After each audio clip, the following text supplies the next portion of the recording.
Hi, welcome to Friday Night Chats with Garage Geek. I hope you all had a nice week. In Los Angeles, we had a lot of rain at the beginning of the week, and I actually was hoping that I would get Monday off. Didn't happen. Had to go in all week, but the student absent rate was large. Monday and Tuesday, only about 1/3 of the students showed up, and then for the rest of the week, they were kind of trickling back in. So a lot of the students got time off, just not the teachers. But one good thing about it is that driving home after the rain, I could see the mountains so crisp and clear in the distance. Most of the time you can't see the tops of the faraway peaks, but after the rain, you can see the snow-topped mountains, and man, do they look beautiful. And today I had to cover a class, and this one, it was outdoors. And so it was a gym class. So I was able to go out, and the sky was beautiful. I think I took a picture of it, and I did, but I forgot to put it on my iPad, so you won't be able to see that. Well, I've got a lot to chat about, but I'm kind of all over the place. I have some notes, so hopefully I won't skip around too much. I do want to say that I was a guest on Gary B's the Casual Comic Guys show yesterday, and it went really well. So if you haven't seen that, maybe you'd care to check it out. And I will be on his show again next week on Tuesday. So on that show, I've got to pick my 10 most. It's just 10 comics that I love for some reason, and then there's going to be 2 special categories, so I got to pick those comics.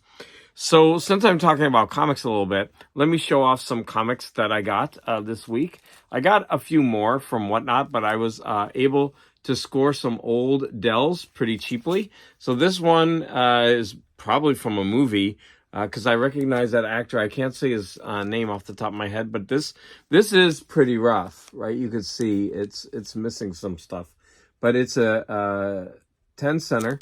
And if it's got a number like that, I found out that it's from the 4-Color series. So this is a movie adaptation of John Paul Jones. Here's another one. This one is 631, and that's Davy Crockett, Indian fighter. And James and Vicky wrote their names on the cover of this one. You can see, so they autographed it. I have a 10-cent Donald Duck, and I mean these things are just pretty cool. And I have a 15-cent Woody Woodpecker. Well, I am trying to collect as many of these old Dells as I can, the ones that I can get cheap, and I'm really, really enjoying it.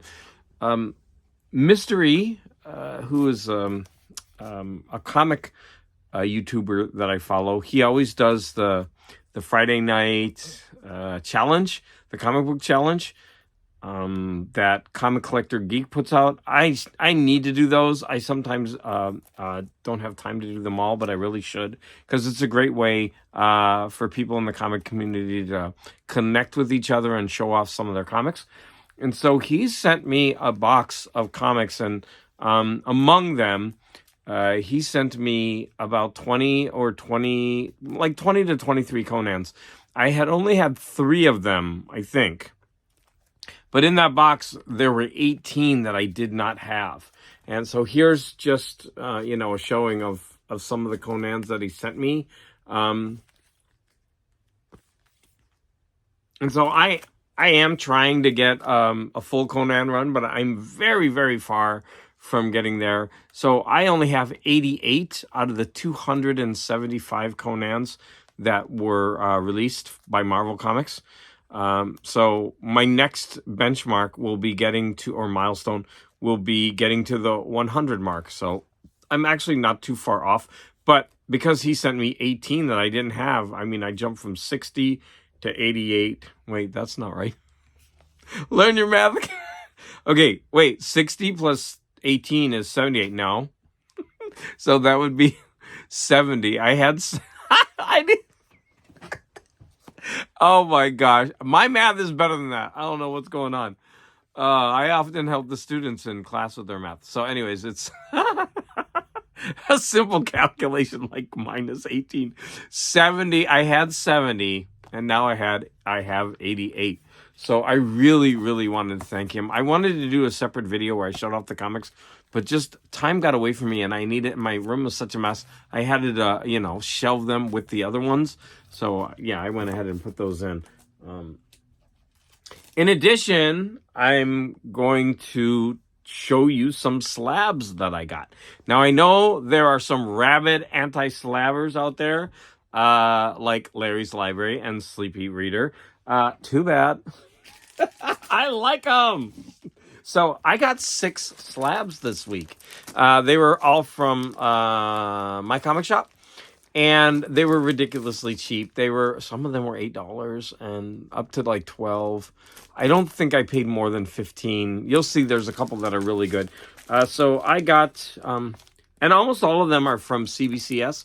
I actually don't mind buying lower grade comics because everybody who buys slabs, they want the highest numbers, 9.8.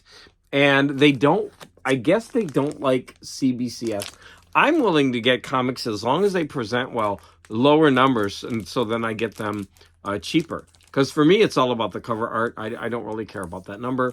So I was able to get this Camelot 3000. I believe it's Brian Bolland art. It's probably on there somewhere. I liked this series as a kid. And then look at the back of that. Masters of the Universe. I got Paper Girls #1. A 9.6. I figure if I can get a few of these Paper Girls, all the covers were different colors, they will look really nice together. So I'm hoping I can get some more of those over time. Sorry, I just want to put these down. I actually didn't know about this, but this is called Negan Kills Horizon. And I got this one really cheap. And so I hope that I can get this series and read it. So, yeah. I know that's a reason right there why it shouldn't be slabbed.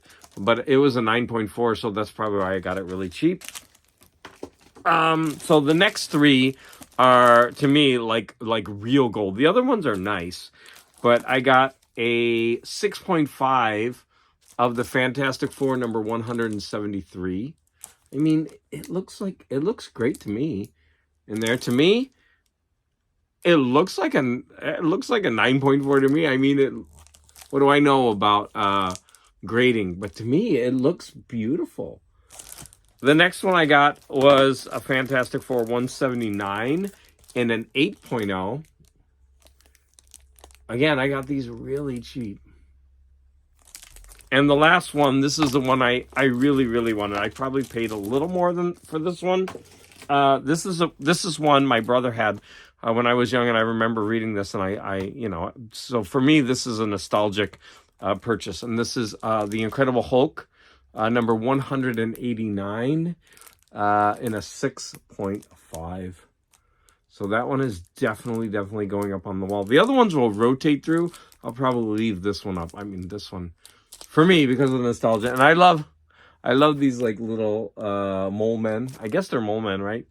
Yeah, the mole man. So they're the mole men, like peeking out from every place. Yeah. So there you go. A mini slab haul, and I actually bought some more last week that are coming in the mail. So look forward to seeing some of those next week. All you slab deniers out there. Okay, I'm going to take a sip of my coffee, and then I'm going to remind you about my show that is at the end of the month. The last one went really well. So the end of this month, we'll be talking about Mark Lanigan Band Blues Funeral. I've been listening to that a lot. Day of the Triffids, the novel by John Wyndham. I haven't started it yet, so I gotta get hot on that this weekend. The Beatles, A Hard Day's Night. And that one's going to be homework for me, I know it. And then the graphic novel Stitches by David Small. Remember, you could read, listen, or do whatever. You could do 1, 2, 3, or none. So that will be the last Saturday of February, and February is a short month. So it's actually going to be in a couple weeks. So, and I have to actually put a notification out for that. I'm not sure if I did. Okay, so I haven't watched much, but I did catch up on this season of Vilmar. I'm actually going to go back and watch some of the older ones, but I caught up on the 3 episodes of Vilmar, and Killer Mike was on, and then I found, and I really liked his Killer Mike's interaction with Bill Maher.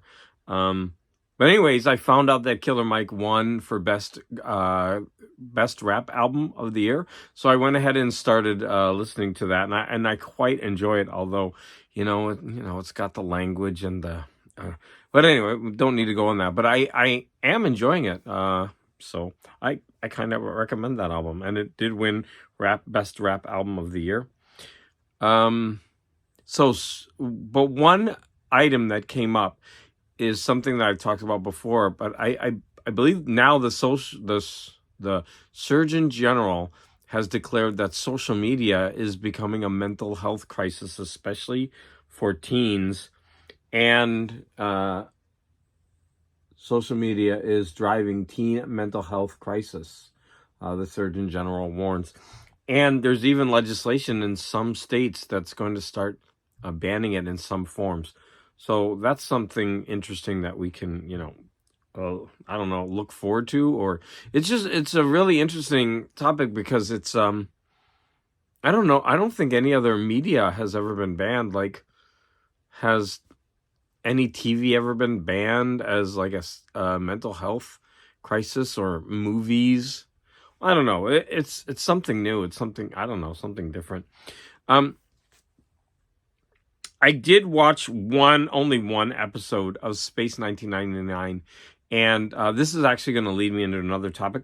But the one that I watched was called Journey to Where. It's season 2, number 3, and so I have a couple of stills from it. So this is the character that I mentioned last time. Her name is Maya, and she's a shapeshifter. So she is the new character on the season of Space 1999, and in this episode they I forget what happens, but they get some communication with Earth, and it's only going to last a little while because there's some kind of cosmic force that's going to get in the way of the signal, and they won't be able to contact each other for 100 years. And for some reason, they have the technology to beam people from the space station back to Earth. But as they're beaming the first 3, there's an earthquake, and the people who are in charge there somehow lose the signal. And I loved the Earthlings and their costumes. They were all in like jumpsuits, and it's so funky. Look at the background, look at the walls. Well, that's reminding me of Charlie Brown right there. But look at their jumpsuits, her hair. I mean, she got a great wig. He should have been able to get a great wig too. And what happens is they end up time traveling to Scotland. I forget, like 1700 or something. And it's right after a big battle, and that's how they're able to locate them in time. And the people, they mistake them, of course, for witches. And oh, watch, I'm going to do that again. You can see them. They're all like, they're trying to burn them alive. There, you can see them. So it was, all in all, it was a very fun episode of, the Space 1999. Like I said, this season, it has much more action and is far less cerebral than the first season. And people have been saying online, oh, I used to watch that as a kid, and I was scratching my head because when I watched Space 1999 as a kid, it was so boring that I turned it off. But I think it's because they were watching the second season and not the first. Because the first season really is, I enjoyed it as an adult, but it's just trippy and weird. All right, next. That leads me into, I made a YouTube short based on something that happens in this video. It's called Maya Becomes Mr. Hyde. And I mean, I haven't made a short in a long time, and I just felt like throwing one up. And so I threw it up there, and I got over 2,000 views already. Okay, whatever. It's just a short. And I got 5 dislikes, which, whatever. Some people don't like it. Okay, it's old. It's just a clip from the TV show. It's silly. I just wanted to show off like how goofy it is. But I got a copyright strike. And for me, I was like shocked because I think this is the first time I've ever gotten a copyright strike on a short. I thought you could use anything in shorts. In regular YouTube videos, no, I've gotten plenty of copyright strikes. But in shorts, did they change the rules, or I don't know what's going on, but that really surprised me. So, I mean, it's kind of like I don't want to do shorts anymore because I thought, anything was open. Basically what I do is I film something from old movies and then I just place it together and throw it up just so people can see how, hokey they are. But now it's all going to be copyrighted. It wasn't like that before. I don't know. Does anybody know? Did they change the rules? Could you let me know in the comments? Because I never got copyrighted before, I think, on a short. All right. So, what else? So I want to talk about some of the... I'm going to go back. I want to talk about some of the kind of funny pictures that I saw. One of them, I thought this was hilarious. So there's 3 sizes of Galactus like they're a family. I don't know why. That just really, that just made me laugh. Sometimes in the morning before I go into work, I just sit in my car and I'm drinking a breakfast drink that my husband makes for me. And so I finish it in my car and, sometimes I'm scrolling through Facebook. This morning, I almost died of laughing because about 2 days ago, I joined a bad album covers thread. And so, I'm getting like, hold on. Let me get rid of that. And this album cover is Coming with Jesus Inside Me. I read that and I just burst out laughing. Now, I remember the last time I showed some religious album covers and was laughing at them. I lost a bunch of subs. It's okay. This is hilarious.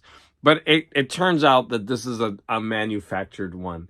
And one of the comments was so funny because he's like, it looks like Jesus got some of it in her hair because of that. I don't know. This morning I did not expect that, and I was just cracking up before I went into school. But then people are saying, "Oh, this is fake. This is fake." I mean, just look at the lady's name, and it's like Mary Ryder Moore. So this is totally manufactured. I don't care. I got the biggest laugh out of it this morning, Coming with Jesus Inside Me. There's another one. Let's Have a Party. And everyone is laughing because look at those balloons up in the corner. It's like, how did they not see that? These old album covers are hilarious. I would love to find some of these. There's another one. Now, I don't know if this is true or not, but the sound of his coming. Oh, so now I'm not sure if these albums are real or not, but I bet there's some just like that. Oh yeah, here's the comment. Looks like Jesus got some in her hair. I'm going to hell. Okay, so this was another one. It's not funny, but someone had their laptop decked out with stickers, and most of those, I would think almost all of those are John Byrne art, and I love John Byrne art. So I would love to do that to my laptop. I mean, as you can see, almost all of them are X-Men or Avengers, except we've got the random villain. We got Doctor Doom and, I was about to say that's Arcade, but no, that's Banshee. I guess he's the only villain. Let me look. Yeah, that's weird. The only villain. Okay, and I think I have one more picture to show you. Let me quickly scan. No, that's it. what did I? A couple of things that I listened to based on YouTube videos. So the first one was I found out that Band on the Run, which is an album that I really really like because I grew up. My older sister used to play this album a lot, and so Band on the Run has a new 50th anniversary. So I guess that album came out when I was 6. And it's called the Underdub Mixes. And I actually listened to this 3 or 4 times, and I'm gonna say that I enjoyed them, but they're not really really different. I mean, the name is what it says. They're not like what do you call it, stripped down versions or anything like that. You're not gonna get just Paul singing on a guitar like early versions of the songs. They're almost completed versions of the songs, but they are different. And if you realize that, you're going to enjoy this. It's not better than the originals at all, right? But as you listen to them, you're going to notice the differences, and they're close enough to the originals that you're still going to be enjoying the songs a lot. So I wouldn't buy this on vinyl unless I wanted to display the original cover with this new cover. When later, when I can find this for cheap in the digipack, I'll definitely buy this. It's not worth running out and getting now, especially I already have the 2 CD set of this.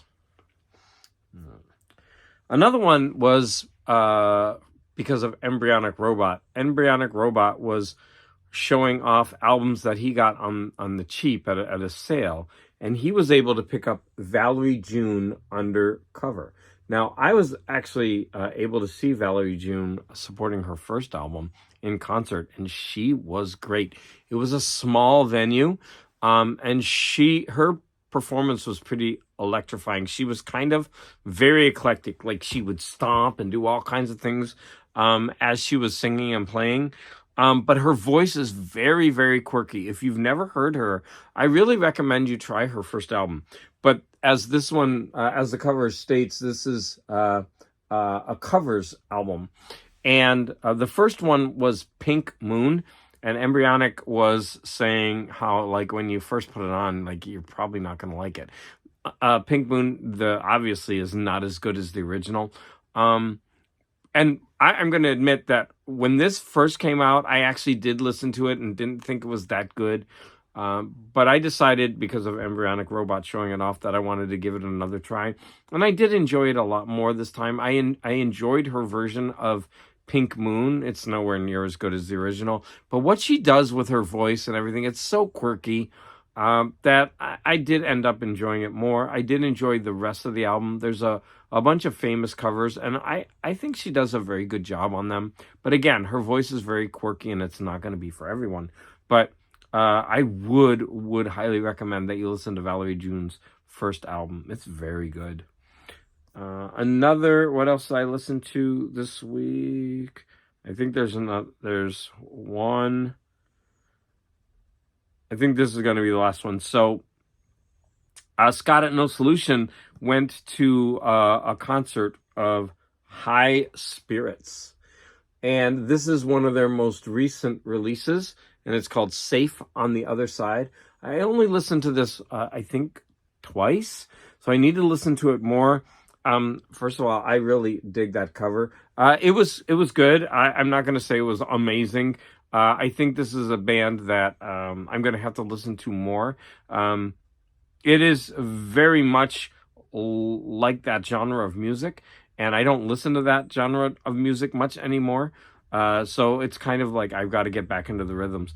But I did enjoy it. It didn't strike me as like being amazing. I think it's got to grow on me though.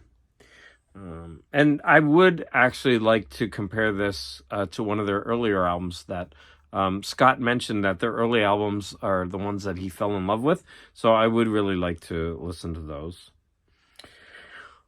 Okay, what else did I do? I did listen to a couple of books, so I'm going to talk about those last. I'm kind of almost done. Oh, wait, it's 24 minutes. I do have a little bit more. Now I'm going to do a little bit of a rant. So It's a comic book rant. So recently, I got back into single issue comic book buying because of the variant covers. I just thought the art was beautiful, and I have a lot of those. In fact, I have a bunch of new comics. I got my my monthly order in, and a few of them were variant covers. However, I'm seeing a trend that is disturbing to me. Now, for a while, variant covers, they were the same price as the regular issues, but some variant covers they would be put out in what was called ratios, so like 1 to 10. So that means for every 10 comics sold in a shop, they would get or bought, they would get a variant cover. And so, for example, if they ordered 10, they would get 2 of them. And so shops sometimes would set those aside for certain customers, or they would immediately put them aside and charge more for it. Okay, because they were rarer, and there would be like 1 in 10, 1 in 20, 1 in 25, 1 in 50, 1 in 100, 1 in 500. Now the problem with that is, like, many shops were complaining because it was damaging to them, because in order to get those variants, so let's say the shop wanted to get one of those variants, they would have to buy 20 or 50 issues of the comic, and that comic wouldn't necessarily sell. Only the variant would. And so they would have to get that variant, and then they would have to jack the price way high up, because all the other comics wouldn't sell. They'd probably have to put them in the dollar bin later. And so I don't know if they still do a lot of those ratio variants. But what I've noticed recently is that I think Dynamite or another company, I know the company that puts out the Red Sonjas and the Conans, they put out variant covers and the prices are super high. So, for example, they'll have the regular cover, and then they'll have like the black and white version that costs like $75 or $100. And I saw that for a while. Or sometimes they would have completely different art by like a major artist, and you'd have to pay more. Now I'm seeing this trickle in to the major comic companies. Now, originally I bought so many DC comics because the variant covers were either the same price, or they would charge $1 more because they were in cardstock. I didn't mind that, because you're actually getting, a better product. You're getting something on, they paid more for the art of that, and so they have to, the customer has to pay for that. But I'm starting to see now more of this. I never saw this before. So this is and these, by the way, I was starting my order, and I clicked on all of these because I wanted to buy them, and then I saw the prices. And so I'm totally priced out of these buying these comics.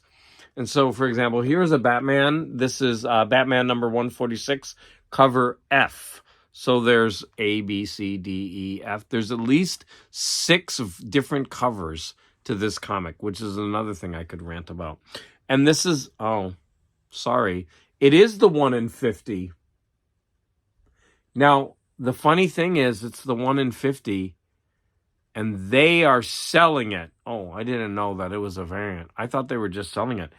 But if you want to buy this 1 in 50, it's $150. $150 if you want to buy that comic. I just thought, wow. So there's no way I'm going to buy that comic. And I clicked on it. I thought that was a really cool cover. Another one, I really liked this Batman Dark Age number 2. This is cover D, and this is a 1 in 25. And they are selling this one for $87.50. And then the next one, which I really liked. So this is Detective Comics 1084 cover F, a 1 in 25, Sebastian Fiumata. And it's a cardstock cover. Now, normally when I would buy cardstock covers, these would be, like $4, right? A little more now because they've gone up in price. I liked that cover a lot. And this one is, again, $75 if you want to buy that comic. Now, I would prefer that this company not even post these. I mean, they buy a lot of these comics, of the regular ones, because they distribute them to all the customers, and so they get these naturally. And now they're making a profit more. I could be totally wrong. Maybe I'm off on this, but they're starting to advertise these in the regular comics, so to buy in advance. And I'm a little bit upset about this. I don't want to see something that I really can't afford. Like, I mean, that sounds petty or stupid, but it's just a trend in the comic book industry that I don't like. This is something that I could never buy. I don't even want to buy that anymore. I don't want to pay $75 for a comic that isn't even come out, and probably, the regular comic is not going to be worth much at all. And yeah, it's just this little mini rant that I have about the comic book industry. I don't think this is good or healthy for the comic book industry. Um, when, for example, if there's a comic and I know, and I'm a collector and I want to own that comic, knowing that there's 6 to 8 or sometimes 10 to 20 other covers of that comic, you never really own it. And that's just, I mean, that's the way I feel. So there you go. That's my mini rant about the comic industry right now. It's not like I'm going to stop collecting comics or anything. I won't be buying these. That's for sure. Oh, last, I want to talk to you about some Hugo books that I read. Now, these I think were all in the novella category, and they were all by the same. Hold on, it's not opening up. They're all by the same author, and these were put out over a couple years. And they've all won awards, and I believe there's 4 of them now, and the 4th one was also nominated this year for the Hugo. I'm not sure which one's won or which one didn't. So the first one was called The Empress of Salt and Fortune by, I believe that's Nevo, Vietnamese. I'm not sure if Vietnamese American or Vietnamese author. I believe Vietnamese American. Empress of Salt and Fortune. And so this book follows a scribe. Well, they're called in this book called a cleric. And this cleric goes around collecting stories. And there are creatures and things very magical, like she's with a bird, and this bird can talk and has an amazing memory. So the bird listens to the stories, and later the bird dictates it and the cleric writes it down. That, just some kind of like magical things in these books. There's a lot of like Vietnamese, and I think Chinese, but what do I know? I don't know the difference. The names to me in the book sound Chinese, not Vietnamese, but again, what do I know? Just the way that they're pronounced. So, anyways, some Chinese or Vietnamese culture, a lot of that in the book, and that makes it really interesting. Now, in this one, she hears the story of an empress who was brought for her dowry, and also to stop a war. And so as soon as the empress has a child, she is sterilized and sent into the hinterlands where she can live out her life. And, of course, the child stays, at the palace. And it's this woman's struggle to gain dignity and power back. It was very good. The second one I liked even more. And this one was called When the Tiger Came Down from the Mountain. And this is a story of the cleric and another person. They get captured by 3 tigers, and the tigers are human. Like, they can change from human to tiger, but their real form, I believe, is tiger, and they are very like vicious and cruel, and they want to eat them, and they're just basically toying with them. And so the cleric has to tell stories about the tigers, and the tigers are interested in the stories because the human stories are very different. They center on making the humans seem like the good guys. And so the Tigers are really interested because they want to set the record straight. And it's a way for the cleric to try to stay alive, so that they can get these the stories in the right way. And so this one was very much about storytelling and power and how stories change depending on who has power. Very, very enjoyable. I loved the tiger characters. Then the third one was my least favorite, but it was not bad by any means. This was called Into the Riverlands. And so basically the Riverlands is like an area that is kind of barbaric. And as they're going there, she meets people and they're having fights. And the people are telling tales about, the heroes and the folk heroes of that region. I do have the fourth one on hold, and I'm waiting for that one. So all in all, a really, really nice series. I even like the cover art on these. So I would recommend them because for the three of those, it totaled like 7 hours. So each one is like 2 hours and 20 minutes or something like that. Well worth reading.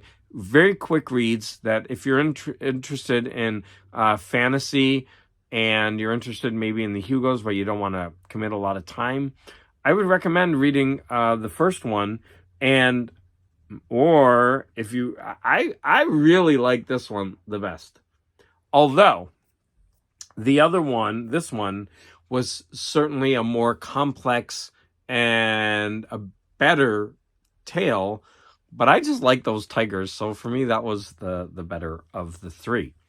I'm going to quickly scan my list. Space 1999, Journey to Where, Social Media as a Mental Health Crisis, Comic Variants, Y2 Shorts and Copyright, some funny pics that I saw, and Empress, and there you go. I covered everything. So I want to thank everyone, and also I want to remind you again about my end of the month live stream, and I hope everyone has a great weekend. I want to thank everyone for the support. If you haven't seen me on Gary B, try to check it out. I was actually pretty nervous. When I was done, I was actually like covered in sweat. I don't not horribly, but I was like also like I was nervous when I did that. And I think it was because I didn't know the people. I'm really comfortable getting on with Sleepy or Larry's Library. It's because I have a relationship with them. But when I got on that show, like I didn't know the co-hosts at all, and I've only like interacted with Gary in the chat, and so for me it was kind of like a really new situation. It was silly because I knew they were going to be nice and it wouldn't be a problem, but it was just being in a new situation and everything. Hopefully I won't be like that on Tuesday when I'm on his show again. Try to check that out if you can. So that will be me showing off 12 comics that are really, really important to me. I hope you have a good weekend. I'll try to throw up a couple videos this weekend. But yeah, as always, I want to thank everyone out there for the support.